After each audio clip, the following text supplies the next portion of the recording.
Hi అండి, Rudra fashions లో georgette లో ఒక యూనిక్ కలెక్షన్ అయితే వచ్చేసింది. మనకి ఎంబ్రాయిడింగ్ వర్క్ లో కట్ వర్క్ లో వచ్చిందండి. శారీ మొత్తం ప్యూర్ జార్జెట్ అండి. ఓవరాల్ శారీ అంతా ఇలా కట్ వర్క్ వస్తుంది and embroidering work, cut work lace వచ్చి ఎంబ్రాయిడింగ్ వర్క్ వస్తుందండి. టోటల్ శారీ అంతా ఇదే వర్క్ వస్తుంది.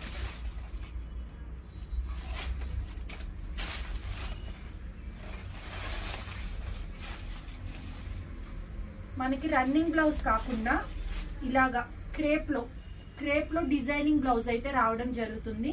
ఓవరాల్ శారీ అంతా కూడా వర్క్ అండ్ బ్లౌజ్ అయితే ఇలా క్రేప్ వర్క్ వస్తుంది. దీంట్లో కలర్స్ అయితే yellow and green, purple, sky blue and pink, 6 colours అయితే అవైలబుల్ ఉన్నాయండి. శారీ కూడా రీజనబుల్ ప్రైస్ లో ఉంది. మనకి 650కే అవైలబుల్ లో ఉంది.